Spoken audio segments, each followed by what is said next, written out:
ಹಿರಿಯ ಸಾಹಿತಿ ನಾ ಡಿಸೋಜ ಇನ್ನಿಲ್ಲ. ಮಲೆನಾಡಿನ ಸಮಸ್ಯೆಗಳ ಬಗ್ಗೆ ಯಾವತ್ತೂ ಪ್ರತಿನಿಧಿತ್ವವನ್ನು ತೋರಿಸ್ತಾ ಇದ್ದಂಥ ನಾ ಡಿಸೋಜ ಆ ನಾಡಿ ಈಗ ಕಳಿಸಿದೆ. ಹಿರಿಯ ಸಾಹಿತಿ ಶಿವಮೊಗ್ಗ ಜಿಲ್ಲೆಯ ಸಾಗರದವರೇ ಆದಂಥ ನಾ ಡಿಸೋಜ ವಿಧಿವಶರಾಗಿದ್ದಾರೆ. ವಯೋಸಹಜ ಕಾಯಿಲೆಯಿಂದ ಬಳಲ್ತಾ ಇದ್ದ ಅವರು ಮಂಗಳೂರಿನ ಫಾದರ್ ಮುಲ್ಲರ್ ಆಸ್ಪತ್ರೆಯಲ್ಲಿ ರಾತ್ರಿ 7:50ಕ್ಕೆ ನಿಧನರಾಗಿದ್ದಾರೆ. ಡಿಸೋಜ ಅವರ ಪಾರ್ಥಿವ ಶರೀರವನ್ನು ಇಂದು ಮಧ್ಯಾಹ್ನ ಸಾಗರದ ಅವರ ಸ್ವಗೃಹದಲ್ಲಿ ಸಾರ್ವಜನಿಕರ ದರ್ಶನಕ್ಕೆ ಇಡಲಾಗುತ್ತೆ. ಮಂಗಳವಾರ ಸಂಜೆ ಚರ್ಚ್ನಲ್ಲಿ ಕ್ರಿಶ್ಚಿಯನ್ ಸಂಪ್ರದಾಯದಂತೆ ಅಂತ್ಯಕ್ರಿಯೆ ಮಾಡಲಾಗುತ್ತೆ. ಈ ಕುರಿತು ಮಾಹಿತಿಯನ್ನು ಡಾಕ್ಟರ್ ನಾ ಡಿಸೋಜ ಅವರ ಪುತ್ರ ನವೀನ್ ಡಿಸೋಜ ಅವರು ಸಾಮಾಜಿಕ ಜಾಲತಾಣದ ಮೂಲಕ ಹಂಚಿಕೊಂಡಿದ್ದಾರೆ.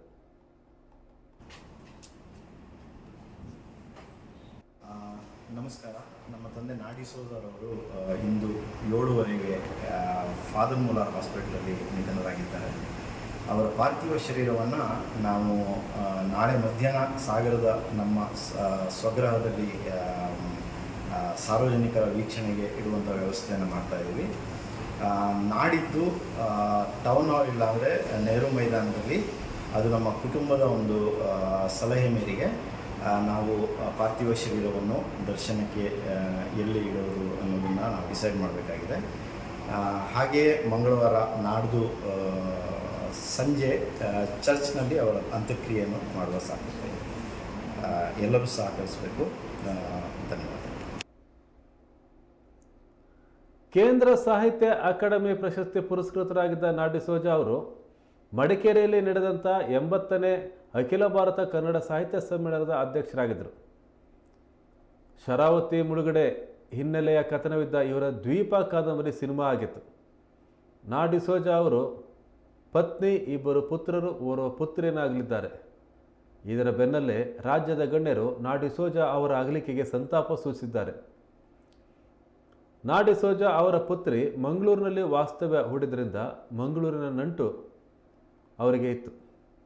ಕನ್ನಡ ಸಾಹಿತ್ಯಕ್ಕೆ ಮಹತ್ವದ ಕೊಡುಗೆ ನೀಡಿದಂಥ ದೀಪ ಆರಿದೆ. ಮಲೆನಾಡು ಸೇರಿದಂತೆ ರಾಜ್ಯಕ್ಕೆ ತುಂಬಲಾರದ ನಷ್ಟ ಉಂಟಾಗಿದೆ. ನಾ ಡಿಸೋಜ ಅವರು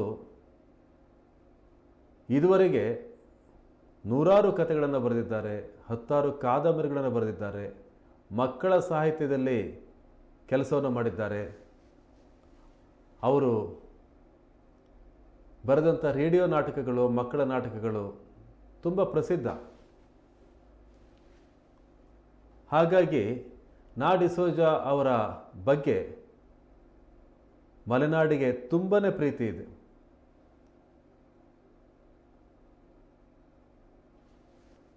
ಲೋಕೋಪಯೋಗಿ ಇಲಾಖೆಯ ಗುಮಾಸ್ತರಾಗಿದ್ದರು. 1936-37ರಲ್ಲಿ ಜನಿಸಿದಂಥ ನಾ ಡಿಸೋಜ ಅವರಿಗೆ 87 ವರ್ಷ ವಯಸ್ಸಾಗಿತ್ತು. ಲೋಕೋಪಯೋಗಿ ಇಲಾಖೆಯ ಗುಮಾಸ್ತರಾಗಿದ್ದರು. ಶರಾವತಿ ಯೋಜನೆಯಲ್ಲಿ ಕೆಲಸಕ್ಕಾಗಿ ಅರ್ಜಿ ಹಾಕಿದರು. ಅರ್ಜಿ ಹಾಕಿ ಅವರಿಗೆ ಕೆಲಸಕ್ಕೆ ಸಿಕ್ಕಾಗ ಸಾಗರಕ್ಕೆ ಓಡೋಡಿ ಬಂದರು. ಸಾಗರದಲ್ಲೇ ನೆಲೆಸಿದರು. ಸುದೀರ್ಘವಾಗಿ ಹಲವು ದಶಕಗಳ ಕಾಲ ಸಾಗರದಲ್ಲಿ ನೆಲೆಸಿದರು. ನಾ ಡಿಸೋಜ ಅವರು ಲೋಕೋಪಯೋಗಿ ಇಲಾಖೆಯಲ್ಲಿ ಶರಾವತಿ ಯೋಜನೆಯಲ್ಲಿ ಕಾರ್ಗಲ್, ತೀರ್ಥಹಳ್ಳಿ, ಸಾಗರ, ಹೊಸನಗರ ಇದ್ರ ಬಗ್ಗೆ ಅವರು ಅಲ್ಲಿ ಇಲಾಖೆಯಲ್ಲಿ ಕೆಲಸ ಮಾಡ್ತಾ ಇದ್ದಾಗ ಮುಳುಗಡೆ ಸಂತ್ರಸ್ತರು ಅವತ್ತು ಬರ್ತಾಯಿದ್ರು. ಅವರ ಕಥೆಗಳನ್ನು ಹೇಳ್ತಾ ಇದ್ರು. ಆ ಕಥೆಗಳು ಅವರನ್ನು ಯಾವಾಗಲೂ ಕಾಡ್ತಾ ಇತ್ತು.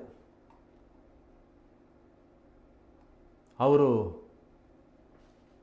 ಶಾಲೆಗಳಲ್ಲಿ ಓದ್ತಾ ಇರಬೇಕಾದ್ರೇ ಸಾಹಿತ್ಯ ಪುಸ್ತಕಗಳನ್ನು ಓದ್ತಾ ಇದ್ರು. ಮಾಸ್ತಿಯವರ ಕೃತಿಗಳನ್ನು ಓದ್ತಾ ಇದ್ರು. ಬೇರೆ ಬೇರೆ ಸಾಹಿತಿಗಳ ಕೃತಿಗಳನ್ನು ಓದ್ತಾ ಇದ್ರು. ಅದರ ಬಗ್ಗೆ ತುಂಬ ಇನ್ಫ್ಲುಯೆನ್ಸ್ ಆಗಿದ್ದರು. ಹಾಗಾಗಿ ಅವರ ತಂದೆಯಿಂದಲೂ ಸಹ ಓದಿನ ಬಗ್ಗೆ ಆಸಕ್ತಿ ಅವರಿಗೆ ಬಂತು. ಬರೀಲಿಕ್ಕೆ ಶುರು ಮಾಡಿದರು. ಆದರೆ ಬರೆಯೋಕ್ಕೆ ಅವರು ಹೆಚ್ಚು ಆರಿಸ್ಕೊಂಡಿದ್ದು ಮುಳುಗಡೆ ಸಂತ್ರಸ್ತರ ಕಥನಗಳನ್ನು. ಮುಳುಗಡೆ ಸಂತ್ರಸ್ತರ ಹಲವು ಕಥೆಗಳು ನಾ ಡಿಸೋಜ ಅವರ ಕೃತಿಗಳಲ್ಲಿ ಮೂಡಿಬಂದಿದೆ. ದ್ವೀಪ ಅವರು ಮುಳುಗಡೆ ಬಗ್ಗೆ ಬರೆದಂಥ ಮೊಟ್ಟ ಮೊದಲ ಕಾದಂಬರಿ.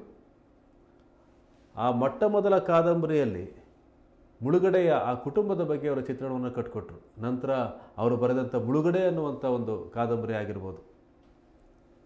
ಹೀಗೆ ಮುಳುಗಡೆ ಸಂತ್ರಸ್ತರ ಕಥೆಗಳನ್ನು ಅವರು ಹಲವು ಪ್ರಕಾರಗಳಲ್ಲಿ ತೆರೆದಿಟ್ಟರು. ಅವರ ಕಥೆಗಳಲ್ಲಂತೂ ಮುಳುಗಡೆ ಸಂತ್ರಸ್ತರ ಆ ದುಃಖ ದುಮ್ಮಾನಗಳು ಆ ಕಥೆಗಳಲ್ಲಿ, ಕಾದಂಬರಿಗಳಲ್ಲಿ ಯಾವಾಗಲೂ ಸಹ ಕಾಣ್ತಾ ಇರುತ್ತೆ. ಇನ್ನು ಅವರು ಬರೆದಿದ್ದು ಸೌಹಾರ್ದದ ಕಥೆಗಳನ್ನು, ಹಿಂದೂ ಮುಸ್ಲಿಂ ಸೌಹಾರ್ದತೆ, ಕ್ರಿಶ್ಚಿಯನ್ ಹಿಂದೂ ಸೌಹಾರ್ದತೆ, ಜಾತಿಗಳ ನಡುವೆ ಸೌಹಾರ್ದತೆ, ಧರ್ಮಗಳ ನಡುವೆ ಸೌಹಾರ್ದತೆ, ಇದೆಲ್ಲ ಎಷ್ಟು ಅಗತ್ಯ ಇದೆ ಪ್ರಪಂಚಕ್ಕೆ ಅನ್ನೋದನ್ನು ಅವರು ಅವರ ಕೃತಿಗಳ ಮೂಲಕ ತೋರಿಸ್ಕೊಡ್ತಾ ಇದ್ರು. ನಾ ಡಿಸೋಜ ಅವರು ಬರೆದಂಥ ಕೃತಿಗಳು ಈಗ ನಮ್ಮೆದುರಿಗಿದೆ. ಆದರೆ ಕೇವಲ ಕೃತಿಗಳನ್ನು ಬರೆದಿದ್ದಲ್ಲ, ಅವರು ಹೋರಾಟಕ್ಕೂ ಸಹ ಕೈ ಜೋಡಿಸಿದರು. ಹಲವು ಹೋರಾಟಗಳನ್ನು ನಡೆಸ್ಕೊಟ್ರು. ತುಮರಿಯಲ್ಲಿ 108 ಆಂಬ್ಯುಲೆನ್ಸ್ ಇಲ್ಲ ಅನ್ನೋದನ್ನು ಆ ಹೋರಾಟಕ್ಕೆ ಅವರು ಕರೆದಾಗ ತುಮರಿಗೆ ಹೋಗಿ ಆ ಹೋರಾಟದಲ್ಲಿ ಭಾಗವಹಿಸಿದರು. ಅಂಚೆ ಚಳವಳಿಯನ್ನು ಮಾಡಿದರು ಅವರು. ಮತ್ತು ಶರಾವತಿ ಅರಣ್ಯ ಸಂರಕ್ಷಣೆ ಕುರಿತಂತೆ ಹಲವು ಹೋರಾಟದಲ್ಲಿ ಭಾಗವಹಿಸಿದರು. ಹೀಗೆ ಹೋರಾಟಗಳಲ್ಲಿ ನಿರಂತರವಾಗಿ ನಾ ಡಿಸೋಜ ಭಾಗವಹಿಸ್ತಾ ಇದ್ದರು. ನಾ ಡಿಸೋಜ ಅವರು ಒಬ್ಬ ಸರಳ ಸಜ್ಜನ ಸಾಹಿತಿ.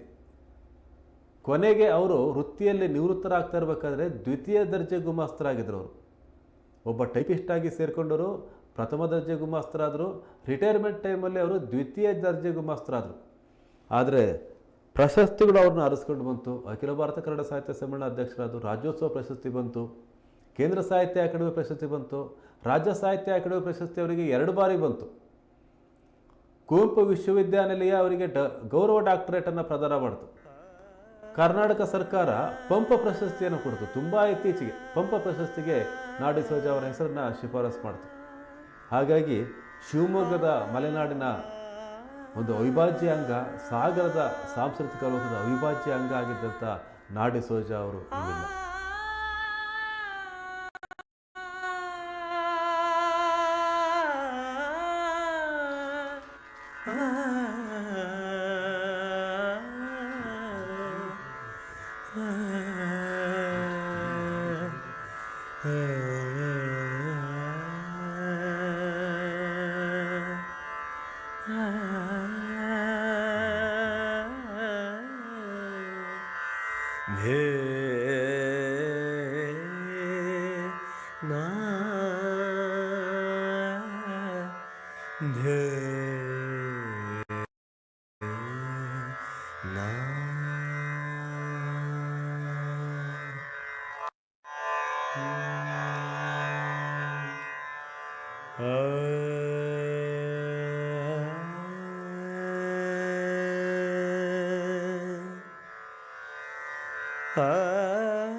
ನೀವು ದೃಶ್ಯದಲ್ಲಿ ನೋಡ್ತಾ ಇರೋದು ಸಾಗರದಲ್ಲಿರ್ತಕ್ಕಂಥ ನಾಡಿ ಸೋಜ ಅವರ ಮನೆ.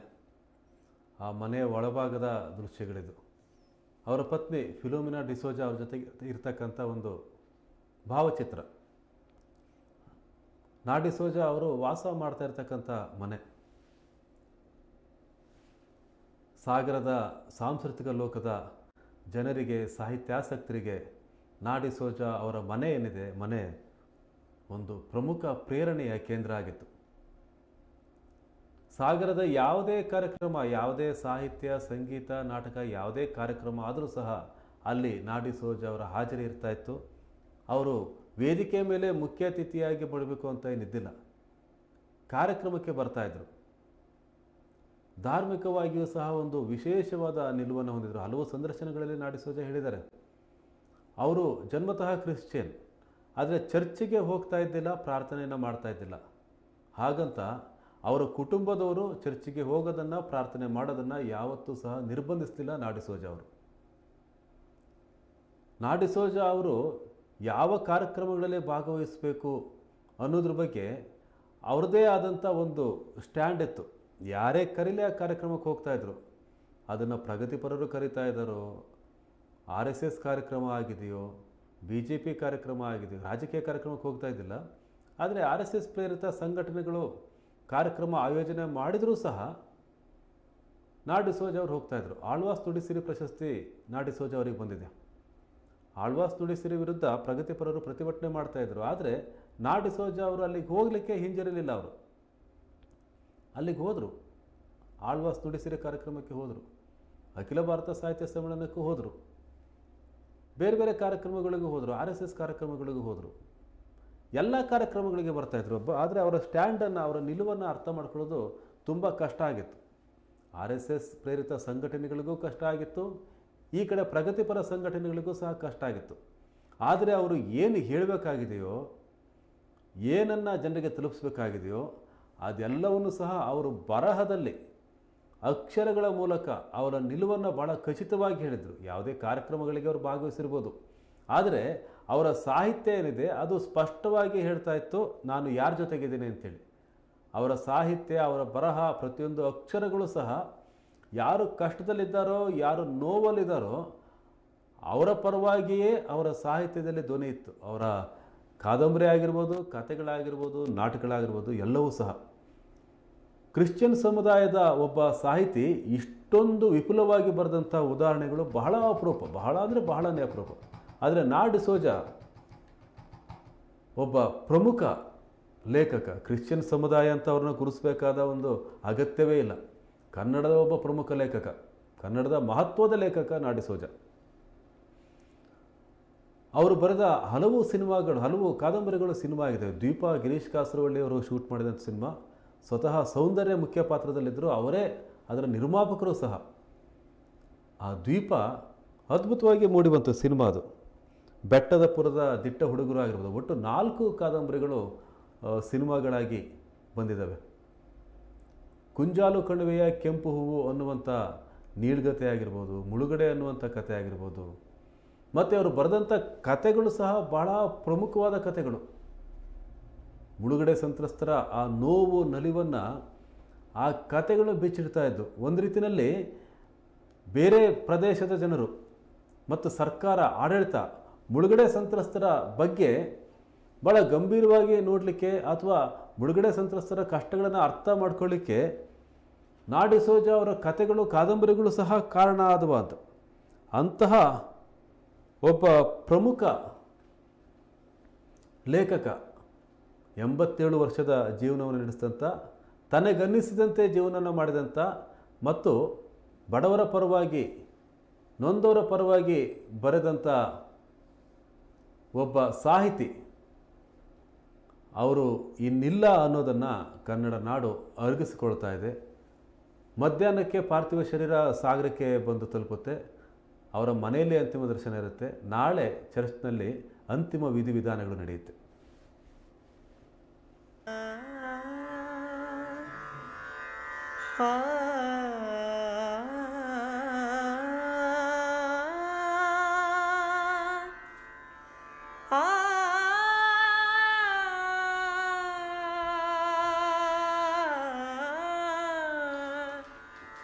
ಆ, ಆ,